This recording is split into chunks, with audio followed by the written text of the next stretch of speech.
this was one of the best stories I've ever listened to. The scent of ammonia is the only thing that keeps me grounded when the world starts to bleed. I was halfway through polishing the marble floors of Yeo Ki-Hyeong's inner sanctum when the silent alarms went off. Not a sound in the air, but a vibration in the soles of my boots. The Dragon of Seoul was slumped in his chair, eyes open but unblinking, and I realized the monsters hadn't just reached the gates. They were already in the room. My microfiber cloth hit the floor with a wet thwack, the sound echoing obscenely loudly in the sudden, suffocating silence of the penthouse. I didn't scream. I didn't gasp. Those were reactions for civilians, for the innocent, for the Sheba Fields that existed on her W-2 forms. That woman was a ghost. The woman standing here now, staring at the most dangerous man in South Korea reduced to a mannequin, was the eraser. I moved before the thought fully formed. 3 strides took me to his desk. Up close, Ki-Hyeong was terrifyingly beautiful, even in paralysis.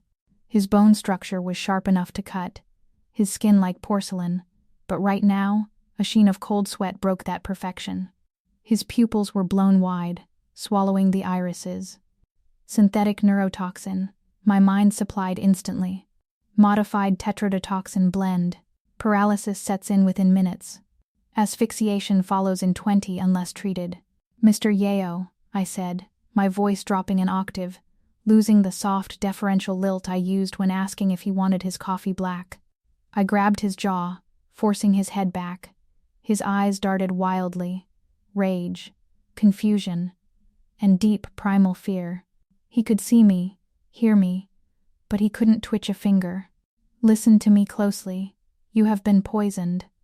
A kill team is in the elevator. I can feel the vibration of the lift cables in the floorboards. We have 40 seconds. I didn't wait for a blink of acknowledgement. I spun the heavy mahogany chair around, but the wheels caught on the thick Persian rug. Useless. I had to drag him. I wrapped my arms around his torso, hauling him up.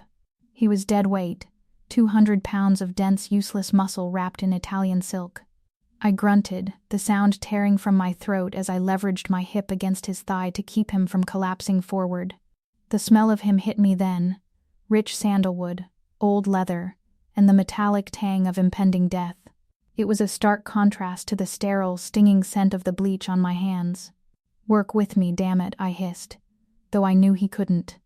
I hooked my arms under his armpits and began to drag him backward. His heels scraped against the marble, a rhythmic shh that grated on my nerves. Every second felt like an hour. My boots slipped slightly on the polish I had just applied, and I cursed, digging my heels in. My quads burned.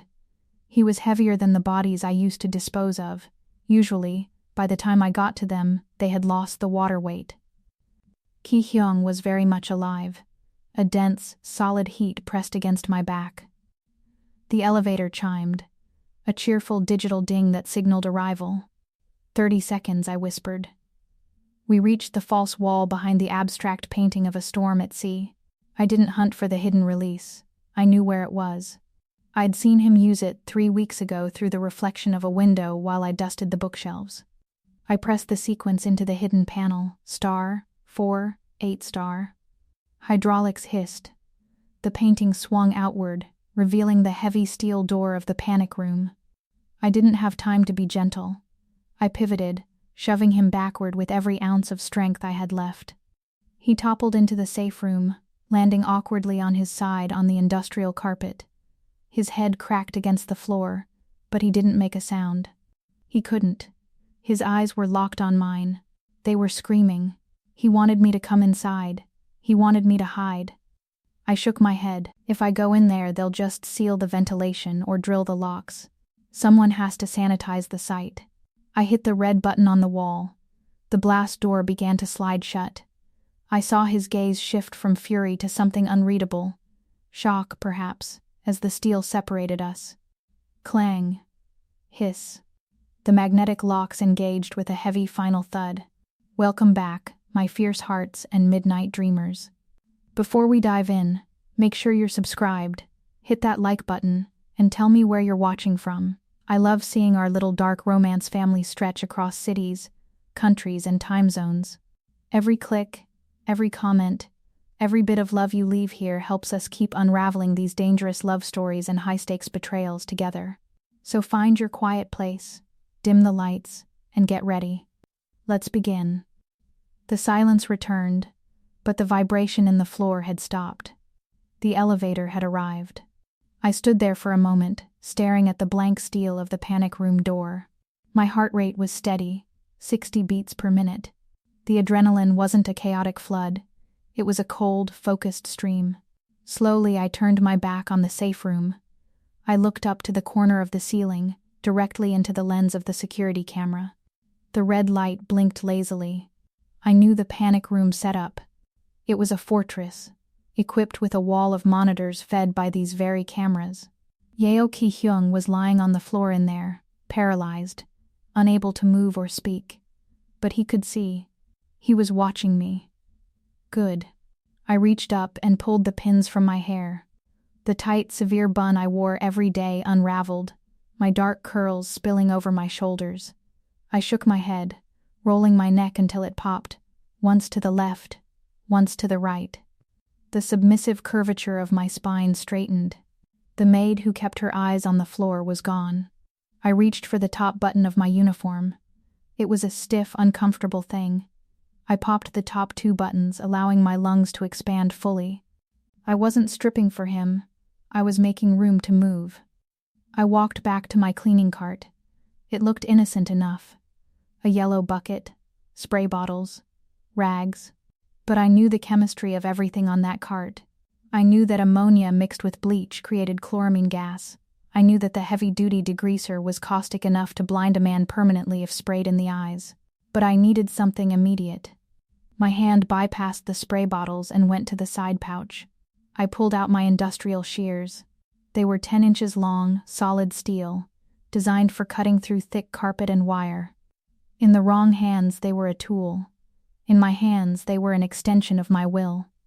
I tested the weight of them, the cold steel familiar and comforting against my palm. I snapped them open and closed. Snick, snick. The sound was sharp, predatory. Heavy footsteps echoed from the hallway leading to the foyer. Not the stealthy tread of professionals, but the arrogant, heavy gait of men who thought they had already won. They thought they were walking into a room with a vegetable and a maid. They were half right. I walked to the center of the room, positioning myself directly in the camera's view, blocking the line of sight to the panic room door. I looked up at the lens again. I imagined Ki-Hyeong's furious, paralyzed eyes staring back at me from the monitor. I imagined the confusion warring with the terror in his mind. He had no idea who I was. He had no idea he had been living with a predator for 6 months. I gripped the shears tighter, the metal biting into my skin. The footsteps stopped at the double doors. The handle began to turn. "Don't blink, Mr. Yeo," I whispered to the camera, my voice low and steady. "You're about to see why I'm the best at what I do. Time to take out the trash." The heavy oak double doors didn't burst open. They swung inward with a calculated, confident slowness. 4 men.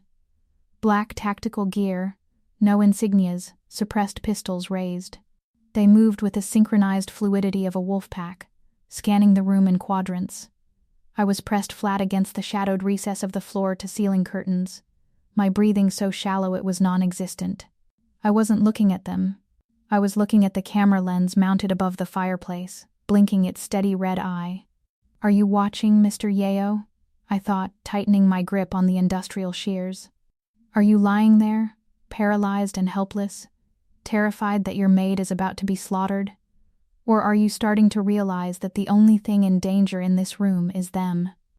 I imagined him in that cold steel box, the blue light of the monitors reflecting in his frozen, wide eyes.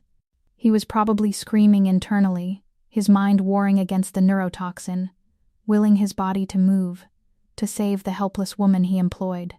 He had no idea. The humiliation of it must be burning him alive, the king of the silent sea, forced to be a spectator in his own demise. The point man took a step forward. "Clear left," he muttered into his comms. His voice was gravelly, bored. He took another step, his boot hitting the stretch of marble I had just heavily polished with wax before the alarm tripped. The friction coefficient in that 3-meter radius was near zero. His heel skidded. It wasn't a comical slip. It was a sudden, violent loss of equilibrium. His arms flailed, the suppressor on his pistol clattering against the floor. That was my cue. I didn't run. I flowed. I launched myself from the curtains, staying low. I wasn't Sheba the maid anymore. I was a kinetic projectile. I reached the fallen man before his knees hit the ground. I didn't stab. I slashed.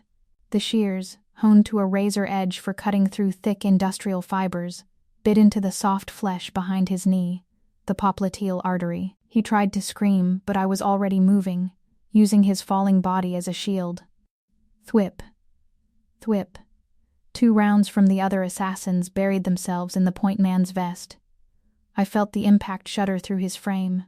I shoved the dying man forward, sending him crashing into the second gunman, and rolled. I moved into the blind spot behind the massive velvet sofa. Contact. Someone shouted. The maid. Put her down. I paused, crouching in the dark. The adrenaline was a cold fire in my veins. I glanced up at the secondary camera mounted near the bookshelf. Did you see that, Ki-Hyeong? I whispered, barely moving my lips, knowing the high-gain microphones in the room would pick it up and feed it directly into his earpiece. Standard formation. Sloppy trigger discipline. They expected a victim, not a variable. I could feel his gaze. It was a phantom weight on my skin. He was watching the empty room on the monitor, the dead man bleeding out on his pristine floor, the remaining 3 sweeping their weapons nervously. He was watching the ghost of me, the empty space I had just occupied. He was holding his breath. I knew it. The terror he felt wasn't for me anymore. It was the chilling realization of what I was. I grabbed a bottle from my belt. Heavy-duty oven cleaner. Sodium hydroxide. Lie. I waited for the footsteps. Crunch. Crunch. They were stepping over the glass of a shattered vase. She's behind the couch, one hissed. 2 of them flanked the sofa. I didn't wait to be flushed out. I stood up, not facing them, but facing the gap between them. I squeezed the trigger of the spray bottle. A thick caustic mist erupted, catching the ventilation draft and hitting the man on the left squarely in the face. He didn't just yell, he shrieked. The lie began to eat at the soft tissue of his eyes and throat instantly. He dropped his weapon, clawing at his melting face. The second man turned, distracted by his partner's agony. That split second cost him his life. I lunged, driving the tips of the closed shears into the soft notch of his throat. It was a wet, crunchy sound like stepping on dry leaves. I twisted the handle and ripped it free. Blood sprayed in a hot arterial arc, painting the beige upholstery crimson.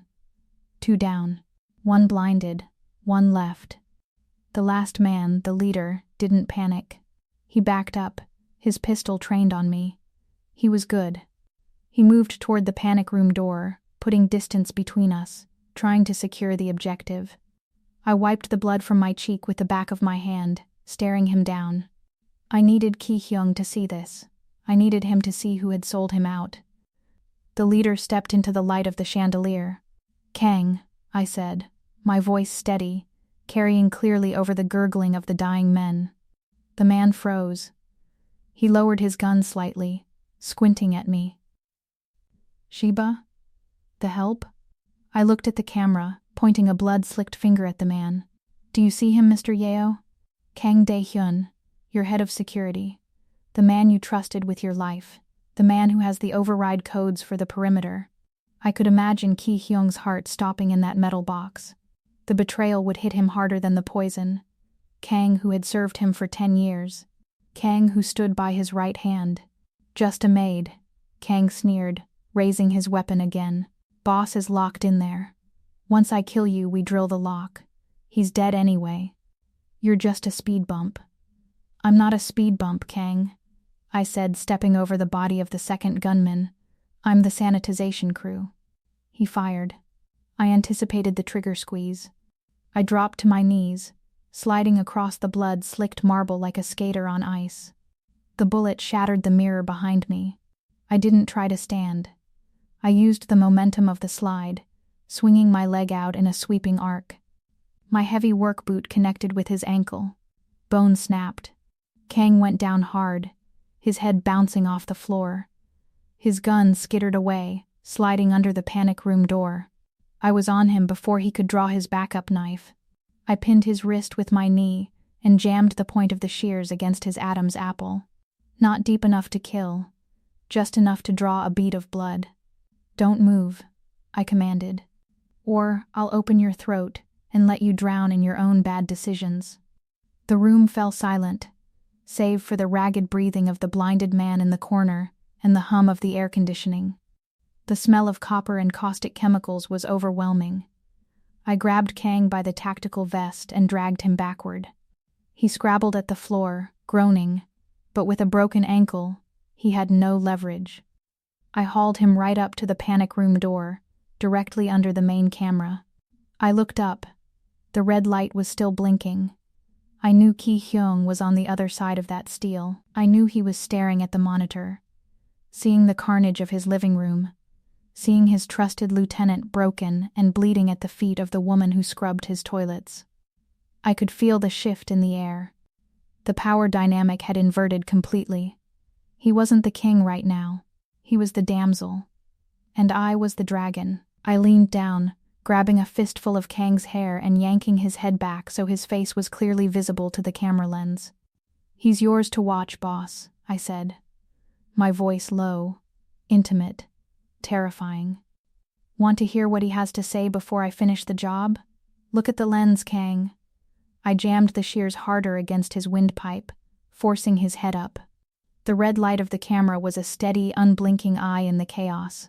The man inside that room is paralyzed, not deaf. He's watching you right now.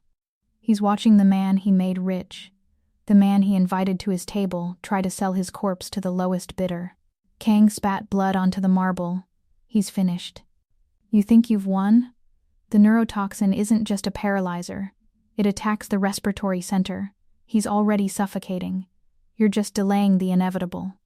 I glanced at the monitor mounted next to the panic room door.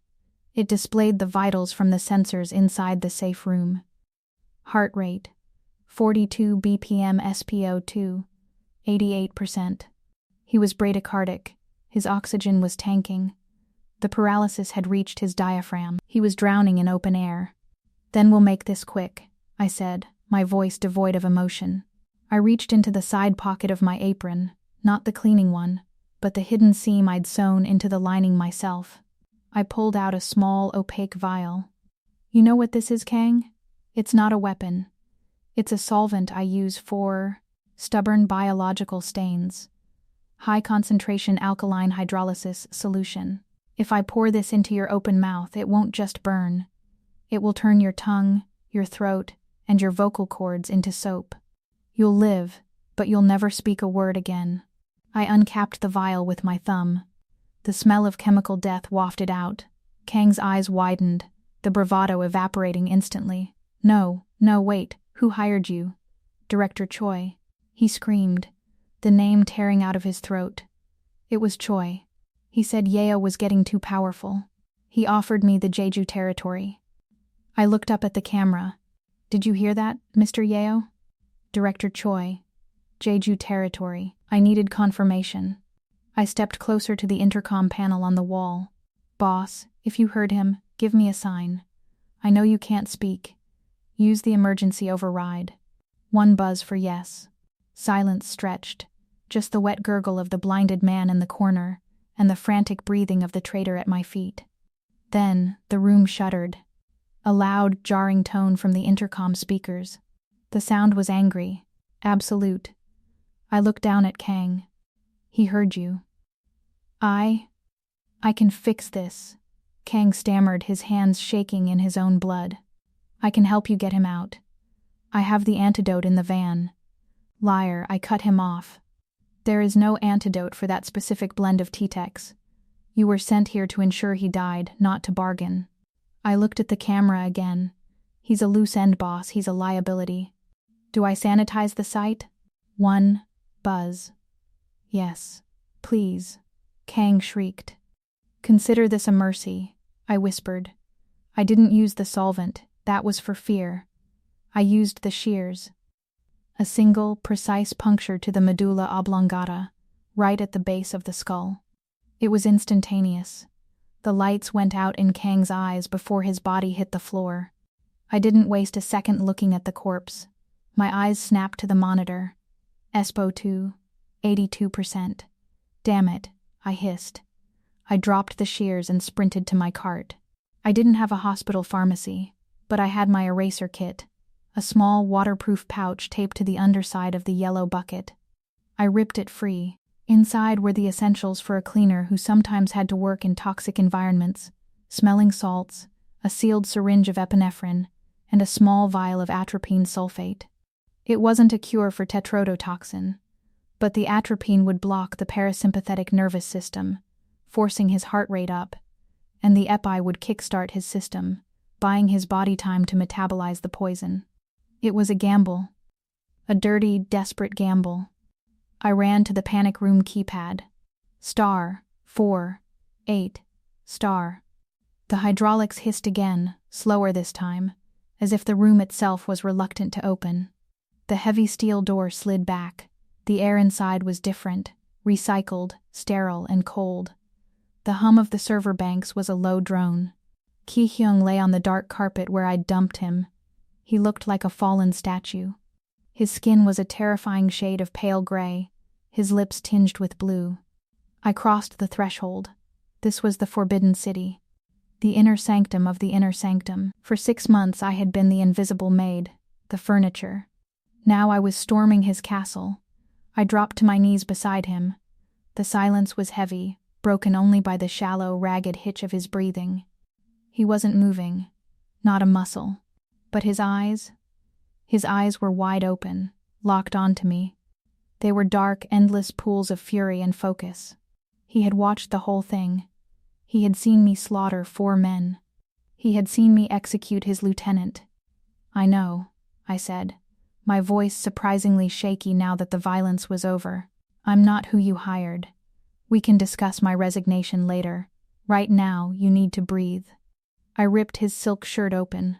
Buttons scattered across the floor like pearls.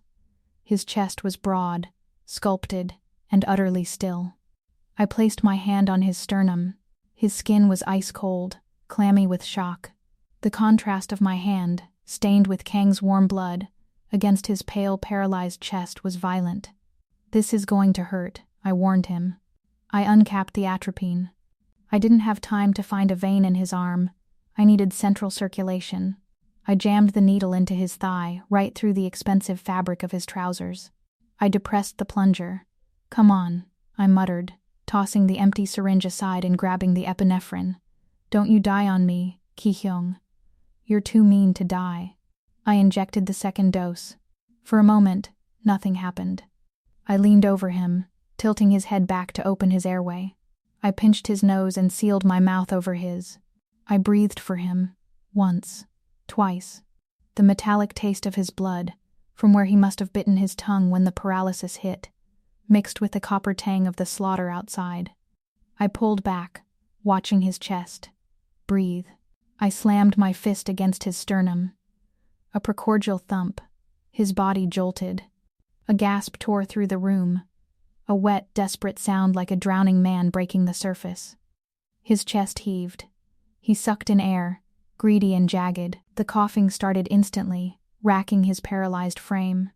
I rolled him onto his side so he wouldn't choke, my hands sliding over the sweat-slicked muscles of his back. I held him there, anchoring him as his body fought to reboot. That's it, I whispered, stroking the hair back from his damp forehead, forgetting my place entirely. I've got you. Just breathe. Minutes passed. The coughing subsided to ragged panting. The blue tint began to fade from his lips, replaced by a flush of returning circulation. I sat back on my heels, wiping my bloody hands on my apron, suddenly acutely aware of the line I had crossed. I was the help. He was the master, and I had just drugged him, stripped him, and kissed him to save his life. I moved to stand up. I need to go secure the perimeter. The police will be. His hand shot out. It was a blur. One moment his arm was dead weight. The next, his fingers were wrapped around my wrist like a vice. The grip was weak compared to his usual strength, but the intent was ironclad. He yanked me down. I lost my balance, falling forward, catching myself with my free hand just inches from his face. His eyes were no longer panicked. They were clear, sharp, predatory. They scanned my face, taking in the blood splatter on my cheek, the wildness of my hair, the dilated pupils of a killer coming down from a high. His lips parted. His voice was a wreck, a rasp of sandpaper over gravel, but the command was unmistakable. "You're covered in blood," he croaked, his gaze dropping to my lips, then back to my eyes. My blood. Their blood. He pulled my wrist closer, forcing me to lean in until our foreheads almost touched. The smell of sandalwood and violence was suffocating. "Don't you dare try to leave, Eraser," he rasped, the nickname sounding like a curse and a claim all at once. "You made a mess of my home. Now you belong to me until I say the debt is paid." The silence that follows a massacre is heavy. It has a physical weight, pressing against your eardrums, smelling of copper, voided bowels, and spent gunpowder. I didn't turn on the main lights. I worked by the glow of the city bleeding in through the floor-to-ceiling windows and the harsh, clinical beam of the panic room's spillover light. Ki-Hyeong sat in his leather armchair, the one I had dragged him out of an hour ago. He was conscious, upright but weak. A glass of water trembling slightly was clutched in his hand. He wasn't looking at the skyline. He was watching me. I was in my element. The violence was the chaotic part. This, the cleanup, was the science. I moved with the efficiency of a machine. I had already retrieved the heavy-duty landscaping bags from the maintenance closet, the ones meant for hauling jagged branches and debris. Double thickness. Puncture-resistant. I approached the first body, the blinded man in the corner. Rigor hadn't set in yet, which made folding him easier. I broke the rigor of his jaw to keep his mouth shut, a wet crack that echoed in the quiet room. Ki-Hyeong didn't flinch. He took a sip of water, his dark eyes tracking my hands as I trussed the corpse's wrists and ankles with zip ties. "You've done this before," he said. It wasn't a question. His voice was a rasp, stripped of its usual baritone velvet, sounding like dry leaves dragging over concrete. "I used to work in sanitation," I replied, grabbing a bottle of industrial-grade hydrogen peroxide from my cart. I poured it over the blood pool on the marble. It foamed instantly, a white, bubbling froth lifting the hemoglobin from the stone. "Sanitation," he repeated, a dry, humorless laugh escaping him. "Is that what they call it now? Who did you work for? The Cassia? Mossad? Does it matter?" I didn't look at him. I scrubbed the floor in circular motions. "I'm a maid, Mr. Yeo. I clean up messes. Tonight, the mess just happened to be breathing." "You were a maid," he corrected. I stopped scrubbing for a second. The air in the room shifted, thickening with a tension that had nothing to do with the dead bodies. I ignored it and moved to Kang, the traitor. I knelt beside him. Before I bagged him, I needed to check his pockets. Standard procedure. Know your enemy's enemy. I patted down his tactical vest. Spare mags. A knife. A encrypted radio. And then, in the inside pocket, a phone, a burner, old school. It vibrated against my palm, the screen lighting up. I shielded it from Ki-Hyeong's view, glancing at the text message that had just come through. Sender, Council Member Jang. Message, is the dragon asleep? Confirm extraction of assets. My blood ran cold. Jang, the oldest member of the Yeo family council. Ki-Hyeong's godfather, the man who had sworn to protect the legacy. This wasn't a rival gang, this was a purge from the inside. I slipped the phone into my bra, right against my skin. I would deal with that later. Right now, I had to bag the trash. I wrapped Kang in the black plastic, the sound of the zipper loud and final. I hauled him onto the dolly I used for moving heavy furniture. "Leave them," Ki-Hyeong commanded suddenly. I paused, wiping sweat from my forehead with the back of my wrist. I was covered in filth, blood, chemical spray, sweat, and grime. If I leave them, the morning shift arrives in 4 hours. The police arrive in 5. My disposal team will be here in 20 minutes, he said, setting the glass down. His hand was steadier now. Stop cleaning the floor. Come here. It was a command, not a request. I hesitated. The eraser in me wanted to finish the job, to leave no trace. But the maid knew who signed the checks. I dropped the scrub brush into the bucket. It splashed, the water turning pink. I walked over to him, keeping a respectful distance. He looked wrecked. His silk shirt was torn open, exposing the bruised puncture site on his chest where I'd slammed his heart. His skin was pale, damp with the toxic sweat of the neurotoxin leaving his system. There was dried blood on his neck, Kang's blood from when I had interrogated him. Closer, he murmured. I stepped into the space between his spread knees. The heat radiating off him was intense, a furnace restarting. You have blood on you, I said softly, my eyes fixed on the smear of crimson on his collarbone. It's not mine.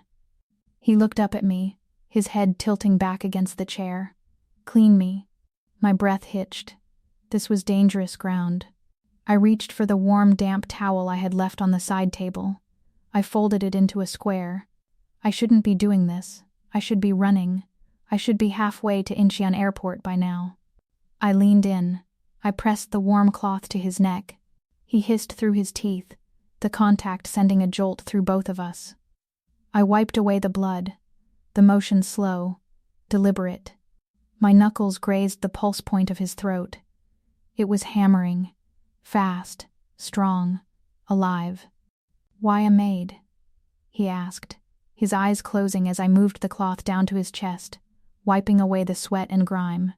With your skills, you could command any price in the underworld. Because dust doesn't talk back.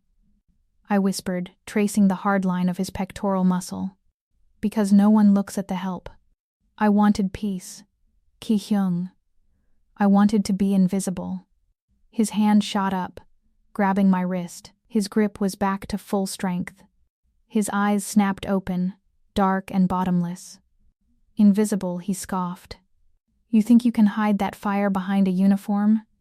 I've watched you for 6 months, Sheba. I've watched you walk through this penthouse like you owned the air in it. I knew you were hiding something. I just didn't know you were hiding this. He pulled me down, forcing me to brace my hand on the armrest of his chair. We were inches apart. And now? I challenged, my voice trembling slightly. Now you know. So what happens? You pay me off? You kill me? A slow, terrifying smile spread across his lips. It wasn't a nice smile. It was the smile of the devil realizing he just found his queen. Kill you? He laughed darkly. No, I'm going to keep you. He reached into his pocket and pulled out a tablet. He tapped the screen and turned it toward me. It was a government database. A profile page. Name: Sheba Fields. Status: deceased. Date of death: today. Cause: apartment fire. I stared at the screen, the air leaving my lungs. What did you do? While you were busy gutting my security team, I was busy securing my future, he said smoothly. Sheba Fields doesn't exist anymore. I scrubbed her. Bank accounts, rental agreements, tax records. Gone. You had no right, I hissed, pulling back. But he held tight. I saved you, he countered, his voice dropping to a growl. You said you wanted to be a ghost? Fine. Now you are one. A real one. You have no name, no money, no history. You have nothing. He leaned forward, brushing his lips against my ear. Except me. The trap snapped shut. I could feel it. He hadn't just watched me clean. He had assessed my value and decided he wasn't letting me go. I had saved his life, and in return, he had stolen mine. You're insane, I whispered. I'm alive, he corrected. Because of you. He released my wrist and sat back, the exhaustion finally overtaking the adrenaline in his eyes. He gestured vaguely toward the hallway leading to the master suite. Go, he commanded. The master bath. Take a shower. Scrub off the blood. It smells like a slaughterhouse in here. I have a uniform in my locker downstairs, I said, trying to regain some semblance of control.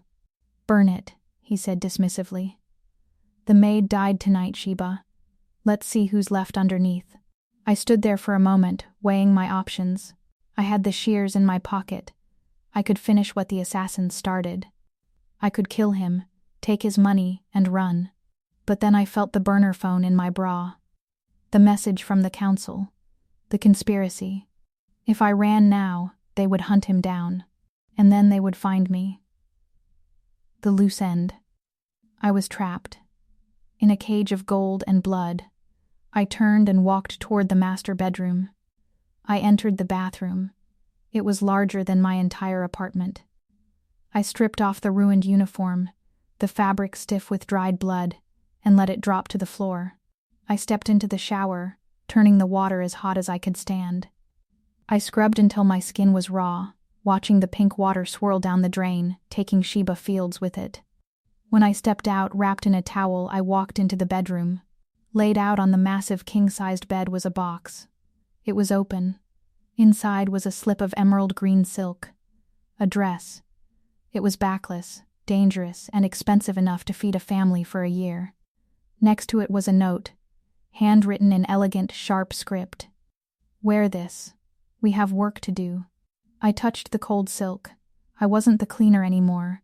I was something else. Something darker. I dropped the towel.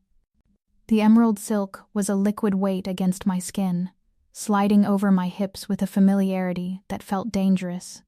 It had been 5 years since I had worn anything that cost more than a month's rent.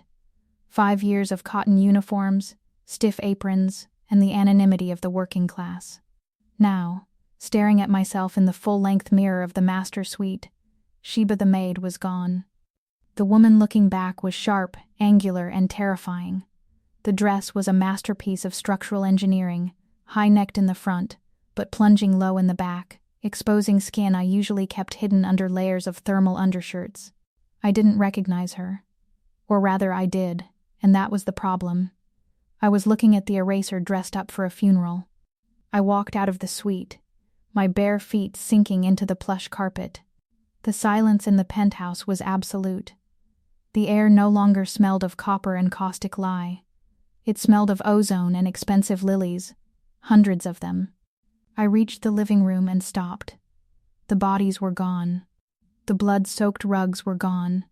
The shattered vase, the bullet holes in the plaster, the smear of brain matter on the panic room door, all of it had been erased. The floor shone with a terrifying mirror-like polish. Ki-Hyeong's disposal team was good. Almost as good as me. I found him in the dining room.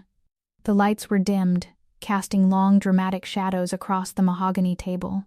He was sitting at the head, dressed in a fresh charcoal gray suit, crisp white shirt unbuttoned at the collar.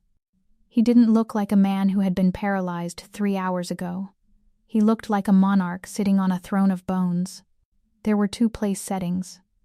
Crystal, silver, bone china. A bottle of wine, dark as ink, sat open between them. "Sit," he said. His voice had lost the rasp. It was deep, resonating in the hollow space of the room. I walked toward him. I didn't walk like a maid. I walked with the predatory grace he had paid for, shoulders back, chin up, eyes scanning the perimeter. As I passed him to get to the chair on his right, I felt his gaze hook onto my exposed back. It wasn't a caress, it was an autopsy. He was tracing the map of my history, the jagged star-shaped pucker of a bullet exit wound on my left shoulder blade, the long, thin white line of a knife fight that ran down my spine. "Shrapnel?" he asked, his voice low. "IED," I replied, pulling out my own chair. "Beirut, 2018. And the knife wound?" "Jakarta. A negotiation that went south." I sat down, the silk pooling around my legs. Ki-Hyeong watched me for a beat longer, his eyes dark with a mixture of appreciation and calculation. He reached for the bottle and poured. The liquid was thick, dark red, almost black in the dim light. "Sto Margot, 2009, he murmured. "Drink. You'll need the iron." I picked up the glass, swirling the liquid. Is this the part where we pretend this is a date? Because usually, my dates don't involve 4 body bags and a conspiracy. This isn't a date, Sheba. It's an orientation. He took a sip, his eyes never leaving mine. You saved my life. You displayed a skill set that rivals my best contractors. And now, you are legally dead. Thanks to you, I said, the bitterness sharp in my tone. You're welcome. Welcome. He set the glass down. In my world, there are 2 types of women, those who are liabilities and those who are assets. Until tonight, you were furniture. Now, you are a weapon, but a weapon needs a sheath. I'm not your weapon, Ki-Hyeong. I'm your leverage. You need me because I'm the only one in this room who isn't compromised. Correct. He leaned forward, the candlelight dancing in his eyes. But you need to understand something. The eraser is a blunt instrument, useful for cleaning up messes in the dark. But we aren't operating in the dark anymore. We are walking into the light. What does that mean?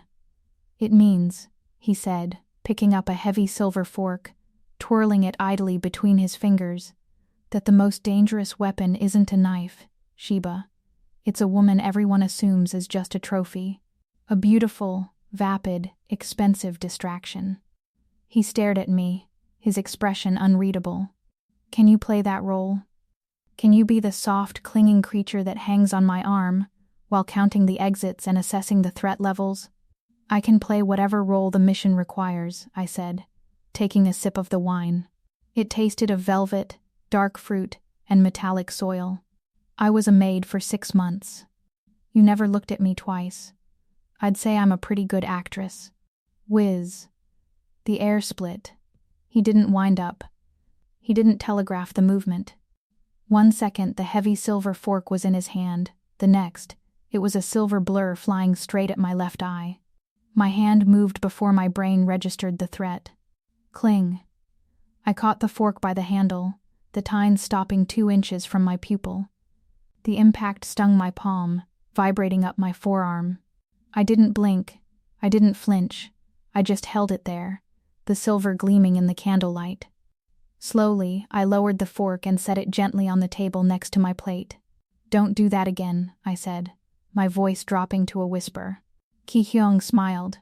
It was genuine, sharp, and terrifying. Good. The silk hasn't made you soft. You want to talk business? I reached into the bodice of my dress. The cool metal of the burner phone was warm from my skin. I slid it across the polished mahogany table. Then look at this. Ki-Hyeong picked up the cheap plastic device. He tapped the screen. I watched his face closely. I expected rage. I expected him to throw the phone against the wall. I saw none of that. I saw the light in his eyes die. It was like watching a shutter close over a window. His jaw tightened, a microscopic flexing of the masseter muscle. That was it. Jang, he whispered. The name sounded like a curse. Council Member Jang. I confirmed. The text came through on Kang's phone right after I cleaned him up. He was asking if the dragon was asleep. Ki-Hyeong set the phone down gently, as if it were made of glass. Jang is my godfather. He sat at this table 3 days ago. He toasted to my health. Caesar had Brutus, I said, finishing my wine. You have Jang. He thinks you're dead, Ki-Hyeong. He's probably planning the funeral right now. If we wait, he consolidates power. He takes the territory. He wins. He won't win, Ki-Hyeong said. The temperature in the room seemed to drop 10 degrees. Because he's expecting a corpse. He isn't expecting a fiancé. I choked on the last sip of wine. Excuse me? The winter gala is tomorrow night, Ki-Hyeong said, standing up. He walked around the table, his movements fluid, the paralysis fully gone. Every major player in the syndicate will be there, including Jang. If I walk in alone, I look weak. I look like a survivor. But if I walk in with a woman no one has ever seen, a woman I have been hiding, they'll think you've been distracted, I realized, catching on to his logic. They'll think you've been too busy with a love affair to notice the coup. Exactly. They will underestimate me, and they will underestimate you. He stopped behind my chair. I could feel his heat radiating against my bare back. The fine hairs on my arms stood up. You will be the mysterious expatriate, the reason I've been reclusive. You will be charming, elegant, and utterly harmless. And while they are looking at your dress, you will be finding out who else is in bed with Jang. I need tools, I said, staring straight ahead at the empty chair opposite me. I can't clear a room with a clutch purse. I know. He reached into his jacket pocket and pulled out a long, slender velvet box. He reached over my shoulder and placed it on the table in front of me. I opened it. Inside lay a string of black pearls. They were massive, lustrous, and dark as the void, but as I lifted them, I felt the weight. This wasn't just jewelry. Tungsten carbide filament core, Ki-Hyeong explained, his voice right at my ear now. The clasp is a quick-release magnetic lock. If you twist it twice, the strand becomes a flexible garrote capable of slicing through bone. The pearls act as grip handles. I ran my thumb over the pearls. It was a beautiful, lethal thing. Perfect for the eraser. Stand up, he commanded. I stood. I turned to face the window, presenting my back to him. He lifted the necklace. The cool pearls settled against my collarbone, heavy and reassuring. I felt his fingers brush the sensitive skin of my nape as he fiddled with the clasp. His touch was electric, lingering longer than necessary. He moved my hair aside, exposing the nape of my neck. I felt his breath against my skin. The intimacy of it was suffocating. We were conspirators, killer and king, bound by blood and secrets. He fastened the lock with a soft click. He didn't step away. He leaned in, his chest pressing lightly against my back. His hands resting on my shoulders, his thumbs tracing the line of the scars he had inspected earlier. We are going to burn the council to the ground, Sheba, he whispered, his voice vibrating through my spine. And you are going to be the match. The air outside the Seongbuk-dong estate was sharp enough to cut glass, biting at the exposed skin of my back, but inside, the ballroom was a suffocating kiln of body heat, heavy perfume and money. We didn't just walk in, we breached the perimeter. The double doors groaned open, and the hum of conversation, the polite murderous chatter of Seoul's underworld elite snapped off like a switch. I felt Ki-Hyeong's hand tighten around my waist. He wasn't leaning on me for support tonight. He was claiming me. He wore a tuxedo cut from midnight blue velvet, absorbing the light, while I was the beacon in emerald silk. Head up, he murmured, his lips barely moving. They're looking for a ghost. Let's show them a queen. I stepped into the light. My eyes didn't widen in awe of the crystal chandeliers or the gold leaf ceiling. My eyes, trained in the chaotic streets of Beirut and the back alleys of Jakarta, were doing a grid search. Sniper potential on the mezzanine, low. Security density, high. Exits, north, east, and the service corridor behind the orchestra. To the room I was a stunning stranger clinging to the arm of the dragon. To myself I was a targeting computer coming online. A ripple of whispers followed us as we descended the grand staircase. I could hear the confusion. Is that him? I thought he was dying. Who is she? A foreigner? Bold. They look like they've seen a dead man walking, I whispered, flashing a dazzling, vapid smile at a woman whose diamond necklace cost more than my life insurance policy. They have, Ki-Hyeong replied, his face a mask of bored arrogance. Now, watch the shark in the gray suit at 3 o'clock. I shifted my gaze without turning my head. An older man was parting the sea of guests. He moved with the heavy, inevitable momentum of a glacier. Council member Jang, the godfather, the man who had texted asking if the dragon was asleep. He stopped in front of us, his face creasing into a wide, benevolent smile that didn't reach his reptilian eyes. Ki-Hyeong, Jang boomed, opening his arms. My boy. The rumors had me terrified. They said you were bedridden. A stroke? Allergies, uncle, Ki-Hyeong said smoothly, gripping the older man's hand. The handshake was firm, a contest of strength disguised as affection. I ate something that disagreed with me, but as you can see, I have a strong constitution. Jang's eyes flickered to me.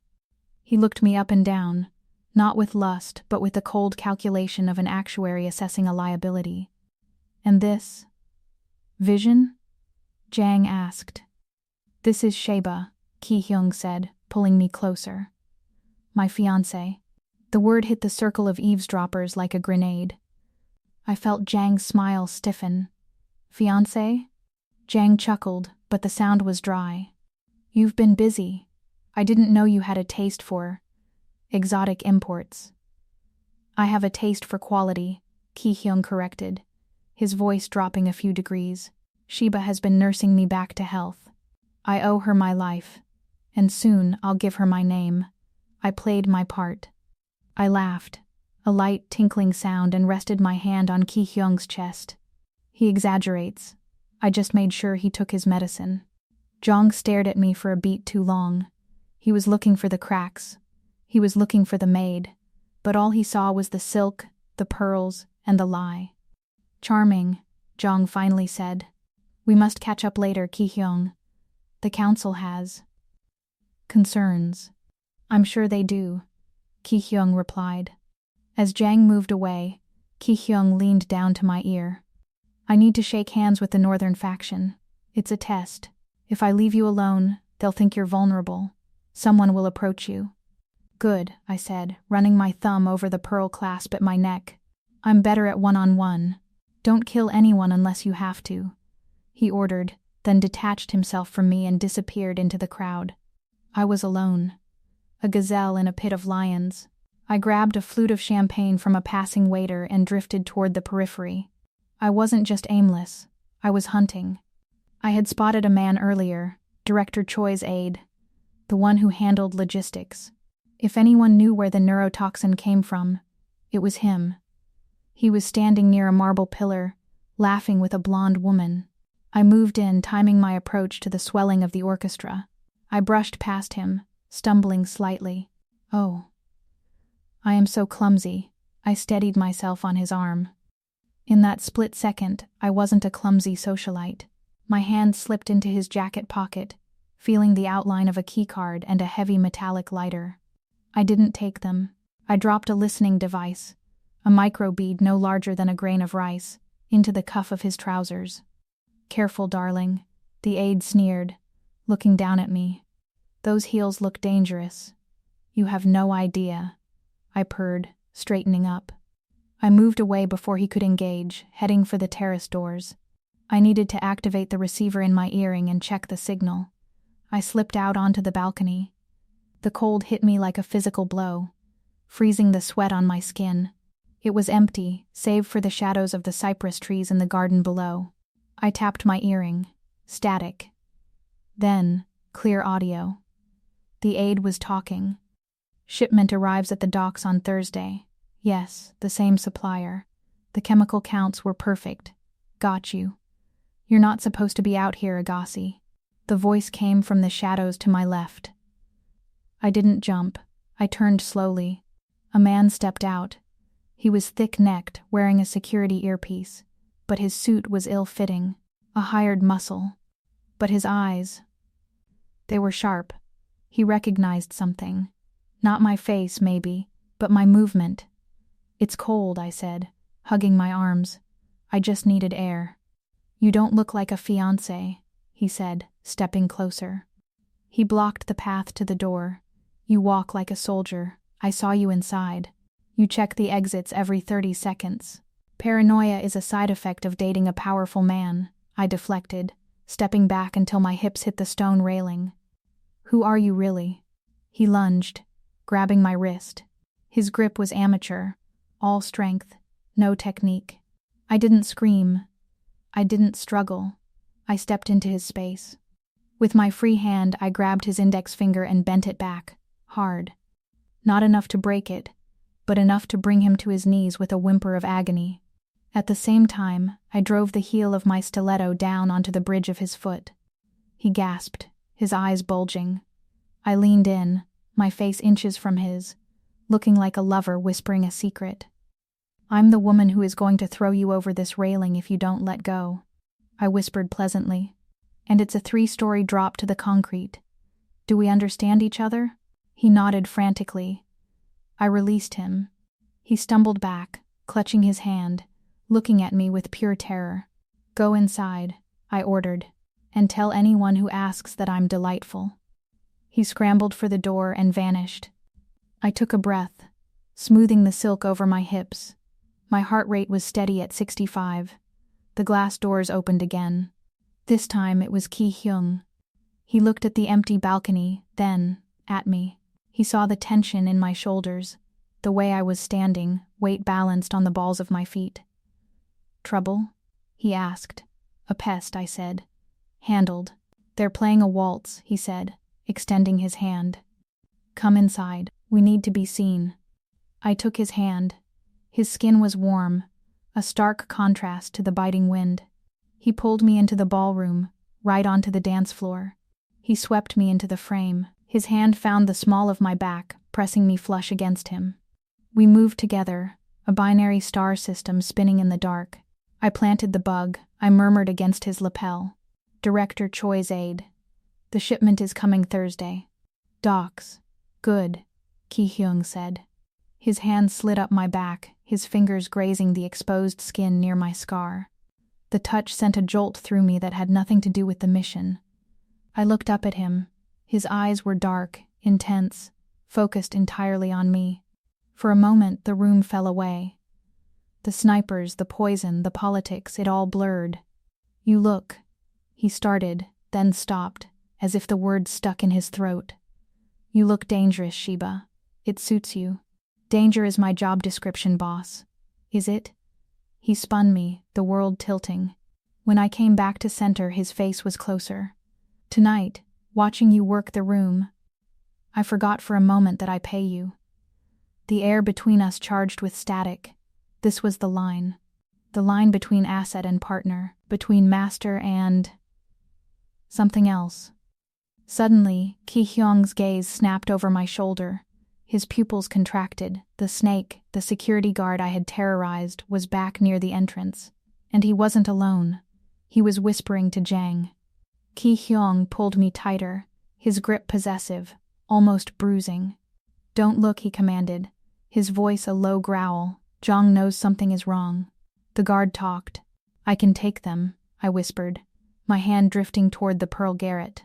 No, Ki-Hyeong said, steering me through the crowd, using the dance as cover to move us toward the exit. Not here. The game has changed. He looked down at me, his eyes burning with a fierce, reckless light. Don't just watch the exits, Sheba. Watch me. The real game is about to begin.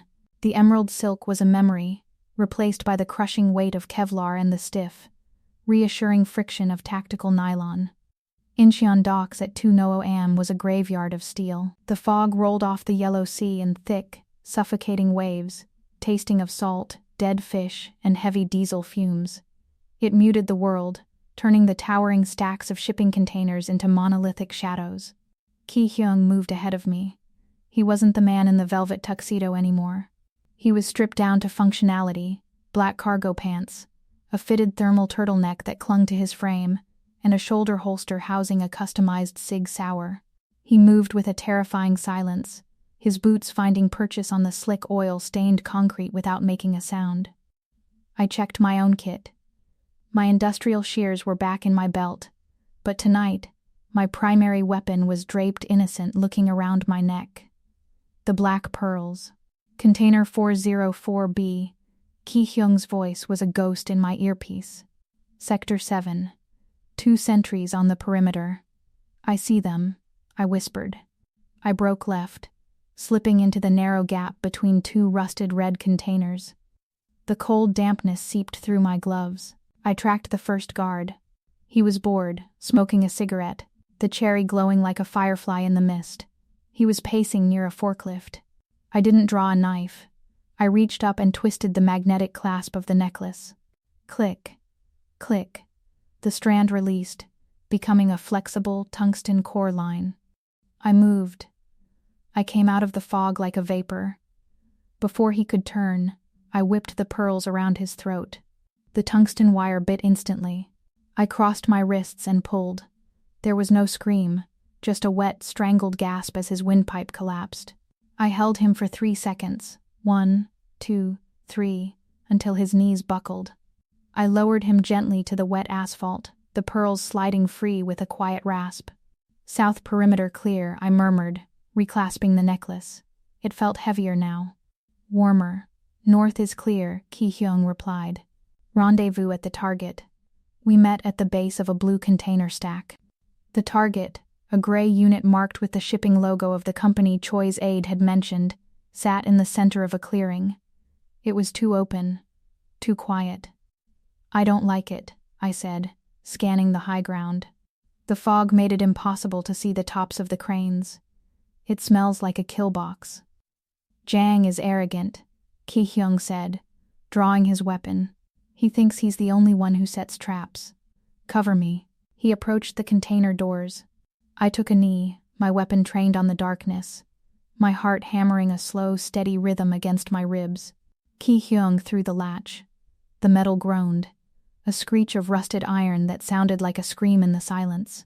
He swung the door open, empty. No crates, no chemical tanks, just a single wooden chair sitting in the center of the vast metal box. "It's a setup," I hissed, lunging forward. Click-clack. The sound of high-voltage floodlights surging to life was deafening. Instantly, the world turned white. 4 massive halogen beams from the tops of the surrounding container stacks slammed down on us, blinding and exposing us like bugs under a microscope. "Drop them," a voice boomed from a loudspeaker. Now, shadows detached themselves from the fog. 12 men, mercenaries, fully tactical, armed with assault rifles. They formed a semicircle, cutting off our retreat to the water. Ki-Hyeong didn't freeze. He didn't put his hands up. He laughed. It was a low, dark sound that carried over the wind. 12 men? Is that all my godfather thinks I'm worth? Kill them. The voice on the speaker screamed. The air exploded. I didn't think. I reacted. I dove behind the open steel door of the container just as sparks showered down from heavy machine gun fire. Bullets hammered the metal like hail on a tin roof. But Ki-Hyeong didn't take cover. He advanced. I watched, breathless, as the dragon woke up. He moved with a speed that defied physics. He rolled under the first volley of fire, coming up inside the guard of the nearest mercenary. Crack. Ki-Hyeong's hand chopped into the man's throat, crushing the larynx. In one fluid motion, he grabbed the dying man's rifle, spun him around as a human shield, and opened fire on the group to the left. "Move, Sheba." He roared. I scrambled out of cover, staying low. The suppression fire from Ki-Hyeong gave me the opening I needed. I sprinted toward the flank, sliding across the wet concrete on my knees. A merc turned toward me, raising his rifle. I threw my knife. It was a desperate, ugly throw, but it buried itself in his thigh. He screamed, his aim faltering. I was on him a second later. I didn't have time for finesse. I slammed the heel of my palm into his nose, driving the bone into his brain. I grabbed his sidearm and spun around. Ki-Hyeong was a blur of violence in the center of the kill zone. He had discarded the rifle and was using his pistol and his bare hands. He fought like a man possessed. He broke an arm, shot a man in the knee, spun, and put 2 rounds in another's chest. He wasn't fighting to survive. He was fighting to exterminate. "Behind you." I screamed. 2 men were rushing him from the blind side. I opened fire. Bang. Bang. One dropped. The other stumbled, clutching his shoulder. Ki-Hyeong finished him without looking, a backward elbow strike that shattered the man's temple. We ended up back to back in the center of the chaos, the air thick with smoke and the smell of cordite. Reloading. Ki-Hyeong shouted, dropping his mag and slamming a fresh one home.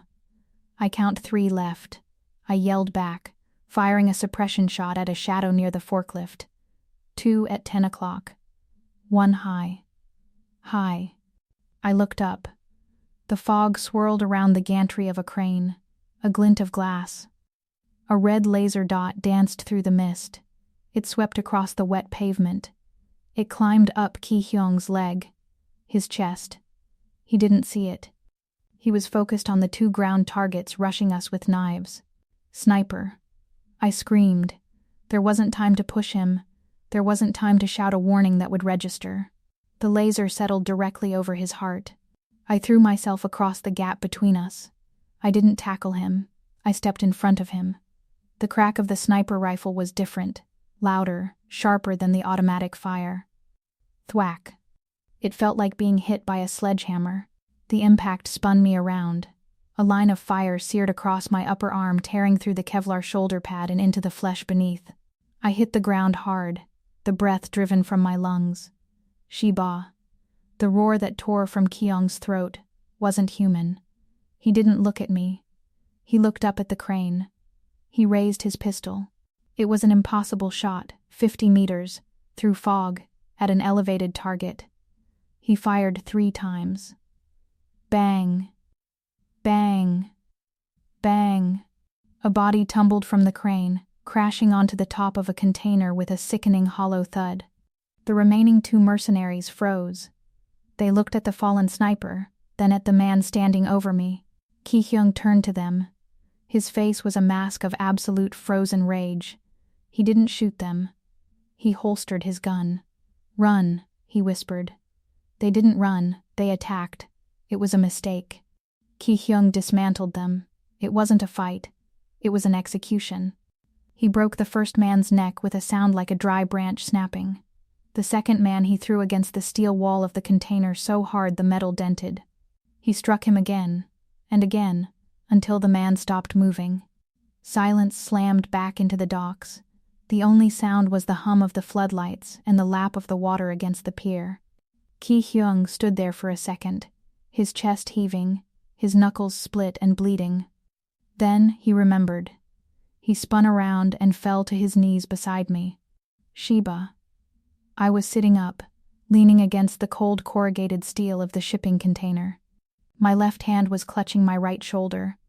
Blood was seeping between my fingers, thick and dark, dripping onto the wet asphalt. "I'm okay," I gasped, the pain radiating down to my elbow. "It's through and through. Just flesh." He didn't listen. His hands that had just snapped a man's neck, were hovering over my wound, trembling violently. He looked terrified. The dragon was gone. The king was gone. There was just a man looking at a woman bleeding for him. "You took the shot," he rasped, his eyes wide, scanning my face as if trying to memorize it before I faded. "I saw the laser. You stepped into it." "He was aiming for your heart, boss," I managed to grit out, forcing a smirk.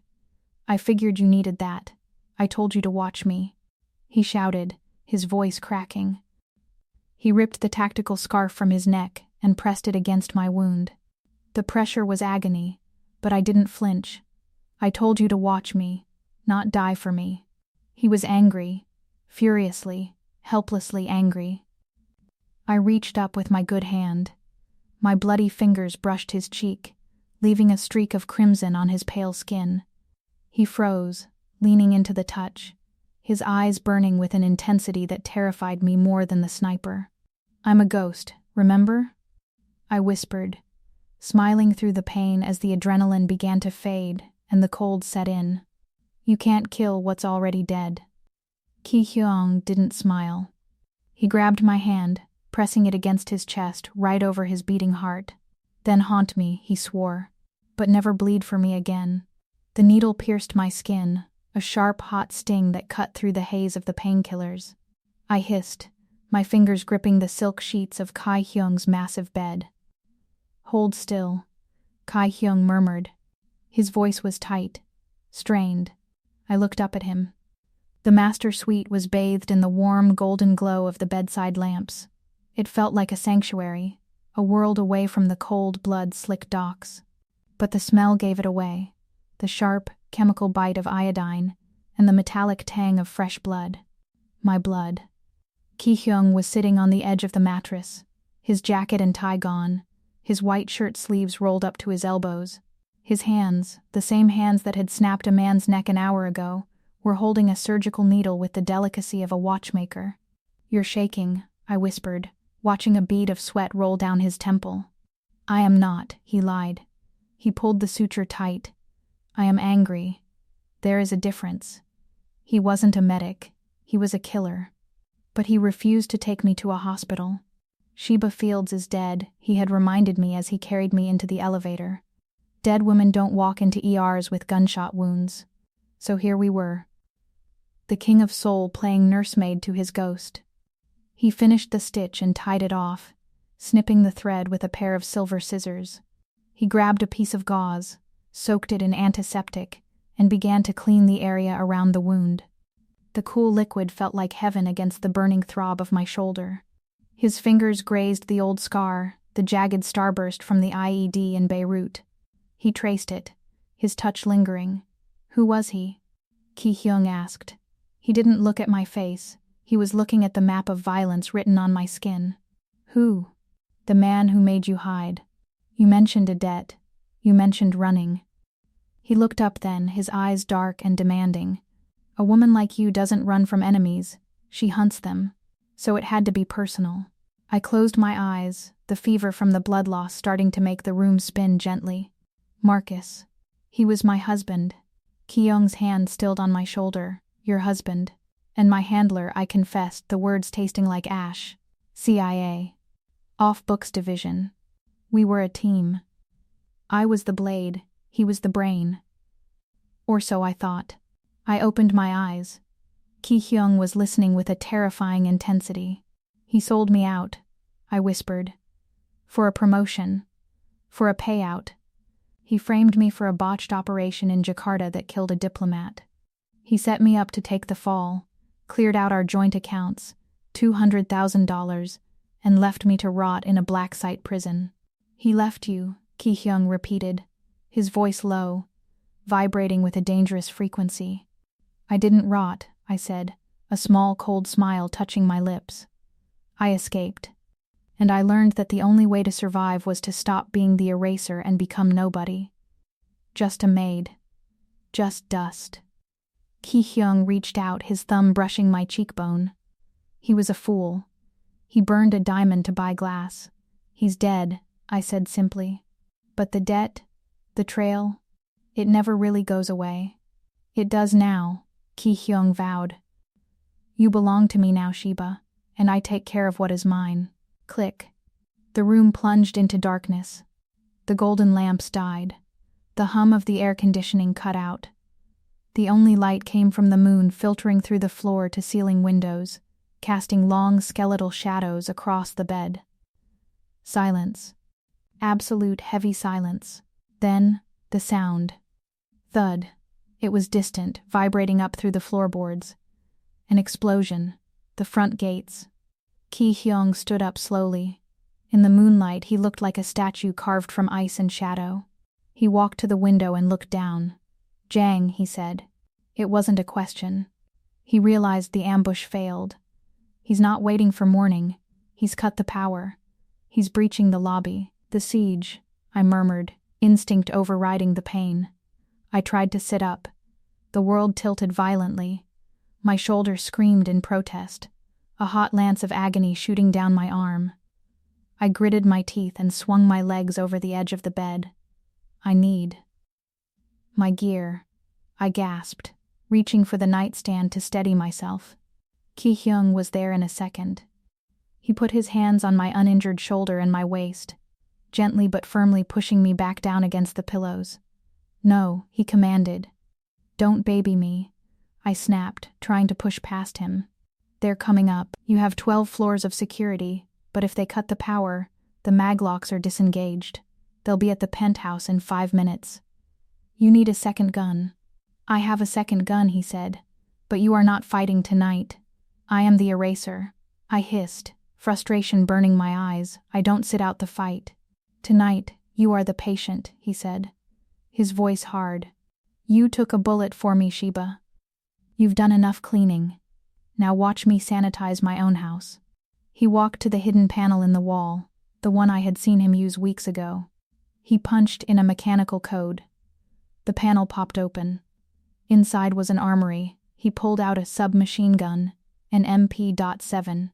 He checked the action, the sound click clacking loudly in the quiet room. Then he reached for a handgun, a custom staccato 2011 with a suppressor. He walked back to the bed. He pressed the cold steel of the pistol into my good hand. "This is for you," he said. "If they get past me, if they come through that door, you empty the magazine. Understand?" I gripped the gun, the weight of it familiar and grounding. "Ki-Hyeong, I mean it," he said, leaning down, his face inches from mine. "You survive. That is your mission." Thud. Closer this time. The elevator shaft. They had blown the emergency brakes. "They're here," he whispered. He stood up and walked to the double doors of the master bedroom. He didn't lock them. He stood in front of them, feet shoulder-width apart, the MP7 held across his chest. He was the gatekeeper to the underworld. I lay there, clutching the pistol, my heart hammering against my ribs. I felt useless, vulnerable. I hated it. But as I watched his broad back, the way he stood between me and the encroaching darkness, I felt something else too. Safety. For the first time since Marcus, since the betrayal, since I became a ghost, someone was protecting me. Footsteps. Heavy boots running down the hallway outside. Shouts. The sound of ceramic shattering. "Check the rooms." A voice yelled. "Find the girl. Find the cripple." They thought he was still weak. They thought he was paralyzed. The handle of the bedroom door turned. It was locked from the inside. Kick. The wood splintered. Kick. The door flew open, crashing against the wall. 3 men stood in the doorway, silhouettes against the emergency lights of the hallway. They raised their rifles. Ki-Hyeong didn't flinch. He didn't open fire immediately. He stood there, the moonlight glinting off the barrel of his weapon, casting a long shadow that stretched over my bed. He turned his head slightly, just enough to acknowledge them, but his body remained a shield blocking their view of me. "If any of you touch a hair on her head," he said, his voice a low subterranean rumble that promised a violence worse than death, "I will make the docks look like a playground." Then he pulled the trigger. The hallway outside the master bedroom was a corridor of flashing muzzle strobes and deafening noise. I lay on the bed for exactly 10 seconds after Ki-Hyeong opened fire. 10 seconds of listening to the MP7 spit death, hearing the wet thuds of bodies hitting the floor, and the shouts of men realizing they had walked into a meat grinder. Then the clip ran dry, suppressing fire. A voice roared from the living room. A wave of bullets chewed through the doorframe, sending splinters flying into the room. Ki-Hyeong dove back inside, sliding across the carpet to take cover behind the heavy oak wardrobe. He was breathing hard, reloading his pistol, his last line of defense. "Stay down," he shouted at me, not looking back. I didn't stay down. I slid off the bed, my bare feet hitting the cold floor. My shoulder was a screaming knot of fire, but the pain was distant, filtered through a haze of adrenaline and pure cold rage. I wasn't Sheba the patient. I wasn't Sheba the fiancé. I was the eraser, and someone was trying to kill my employer. I moved into the shadows of the walk-in closet. It connected to the hallway via a secondary door, a laundry chute entrance used by staff. My entrance. I slipped inside, the smell of cedar and expensive wool surrounding me. I grabbed a silk tie from the rack. Not a weapon to most. A garrote to me. I cracked the laundry door open. A mercenary was creeping down the hall, trying to flank Ki-Hyeong's position. He was focused on the bedroom door, his rifle raised. I stepped out. Silence was my ally. The carpet absorbed my footsteps. I looped the silk tie around his neck from behind. I didn't have the strength in my right arm to strangle him the conventional way. I used my body weight. I kicked the back of his knee, bringing him down, and twisted the silk tight with my left hand, using the leverage of the doorframe. He thrashed. His rifle clattered to the floor. I didn't let go until he went limp. I took his sidearm, a Glock 19. I checked the chamber. Full. The shooting in the living room stopped abruptly. "Cease fire," a booming voice commanded. The silence that followed was heavy, pregnant with a new kind of threat. I crept forward, staying low against the wainscoting, until I could see into the main living area. The penthouse was wrecked. Furniture was overturned, mirrors shattered. Bodies lay scattered like discarded toys. But in the center of the room, standing amidst the debris like a conqueror, was Council Member Jang. He was flanked by 4 elite guards, men in heavy body armor, weapons trained on the bedroom door, where Ki-Hyeong was pinned. Ki-Hyeong. Jang called out, his voice jovial, almost affectionate. "Come out, my boy. It's over. You're out of ammunition. You're out of men. You're out of time." Ki-Hyeong didn't answer. "Don't make me destroy this beautiful home," Jang continued, stepping over a corpse. "I always admired this view. It's a shame you were too weak to hold on to it." "Weak?" Ki-Hyeong's voice drifted from the bedroom, calm and terrifyingly steady. "I built this empire while you were still counting pennies in Incheon. You built a museum." Jang spat, his facade cracking. "You refused the new markets, the synthetic drugs, the human trafficking routes. The Americans offered us billions, Ki-Hyeong. Billions to open the ports. But you and your honor. You're a dinosaur. So you sold us to the snakes," Ki-Hyeong said. "I evolved," Jang corrected. He gestured to his guards. "Advance. Kill him." They took a step forward. "And Ki-Hyeong?" Jang laughed, a cruel, wheezing sound. "Where is your little ghost now? Your maid? Your fiancé? Did she run? Did she leave you to die, just like she left her husband?" I felt a cold smile touch my lips. "Wrong question, old man." I looked at the wall panel near the kitchen entrance. It was the control unit for the penthouse's environmental systems, specifically the emergency ventilation and sanitization protocol. A feature Ki-Hyeong had installed for chemical spills, but one I had modified weeks ago when I was just the cleaning lady bored with the settings. I had rigged the intake valves to the supply closet where I stored my special mixes. Ammonia, bleach, industrial acid. I wasn't just a maid, I was a chemist. I raised the Glock, but not at Jang. I aimed at the control panel. Bang! I shattered the glass casing. Then I aimed at the manual override lever behind the shattered glass. Bang! The bullet struck the lever, slamming it down. Hiss! The sound was deafening.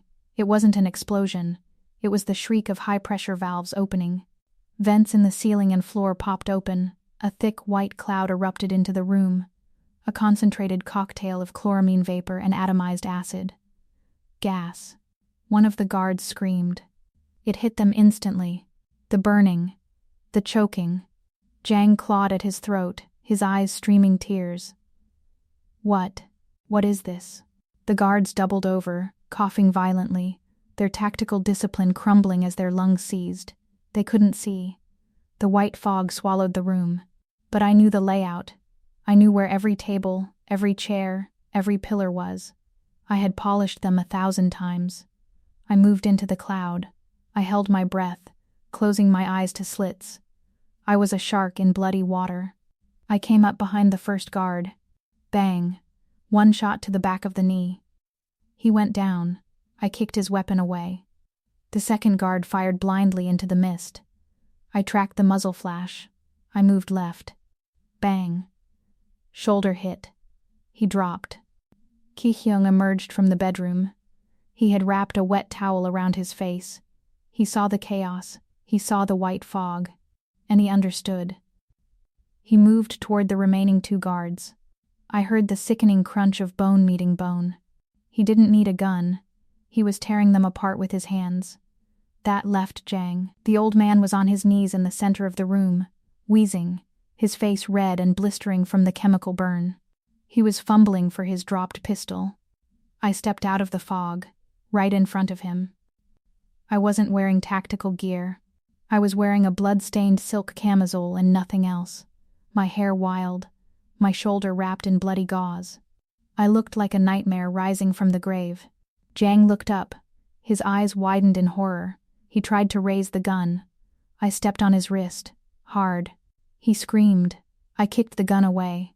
It slid across the floor, vanishing into the mist. I stood over him, the Glock loose in my hand. I didn't need to shoot him. He was broken. You, he wheezed, staring up at me. You're the help. I'm the eraser, I corrected cold. Ki-Hyeong walked out of the mist. He stopped beside me. His shirt was torn, his knuckles bloody, but he was alive.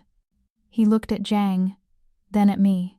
The gas was starting to dissipate, the emergency fans kicking in to cycle the air. Ki-Hyeong looked at the devastation. The bodies, the chemical fog, and finally at me, standing barefoot in the wreckage holding a gun. He pulled the towel from his face. He coughed once, wiping his mouth. I told you to stay in bed, he rasped, his eyes dark with a mixture of fury and awe. I looked at him, feeling the adrenaline finally start to crash, the pain in my shoulder returning with a vengeance. I offered him a tired, bloody smile. And I told you, boss, I whispered, gesturing to the man cowering at my feet. I'm the one who cleans up the trash. The scent of ammonia is gone, replaced by the rich, dark aroma of espresso and the faint, lingering spice of Ki-Hyeong's cologne. 6 months ago, on this exact day, this penthouse was a mausoleum, cold, silent, and smelling of impending death. Now, it hums with the quiet, terrifying electricity of absolute power. I stood at the head of the mahogany conference table, not in a maid's uniform, but in a bespoke white power suit that cost more than the building I grew up in. Mr. Han, I said, my voice cutting through the tension like a scalpel. You haven't looked at me once since you sat down. The underboss from the Southern District shifted in his chair, directing his plea solely to Ki-Hyeong, who was lounging at the other end of the table, idly playing with a silver lighter. Boss, surely you don't expect me to discuss the Busan expansion with her. She is a foreigner. She is my chief of operations, Ki-Hyeong finished softly, not looking up. And you are boring her. Han sputtered. But I didn't let him finish. I didn't raise my voice. I simply slid a single sheet of paper across the polished marble. You're right, Mr. Han. I don't know much about tradition. But I do know that you've been skimming 4% off the shipping manifests to pay for your mistress's condo in Gangnam. Unit 404, right? Han froze, his face draining of color. The funds have already been recovered from your offshore accounts, I continued, leaning forward, resting my palms on the table. And the mistress has been informed of your wife. Consider the 4% a severance package. Get out before I decide to sanitize the seat you're sitting in. Han didn't argue. He scrambled out of the room like a rat fleeing a sinking ship. Ki-Hyeong chuckled, a dark, rich sound that warmed the room. He stood up and walked toward me, the predator closing in on his equal. We stepped out onto the balcony. The winter wind whipped at my hair, but I didn't feel the cold. Below us, Seoul was a sea of glittering lights, a kingdom of glass and steel. You terrified him, Ki-Hyeong murmured, standing behind me, his arms wrapping around my waist, pulling me flush against him. He was messy, I replied. I hate messes. Then you'll need this. He took my hand. He didn't ask. He simply slid a ring onto my finger. It wasn't a delicate diamond. It was a massive emerald-cut, black sapphire set in heavy platinum. It felt like an anchor. It felt like a promise. To the Queen of Seoul, he whispered against my neck. I looked at the ring, the stone swallowing the light of the city below. The scent of ammonia used to be the only thing that kept me grounded when the world started to bleed. Now, I am the one holding the knife. I leaned back into him, watching the city breathe beneath us. I used to clean up the trash for $200 a night, I whispered. Now, I own the city that makes it. And the dragon? He doesn't just watch me anymore. He follows my lead. Though, man, this is a strong woman. How sweet and touching.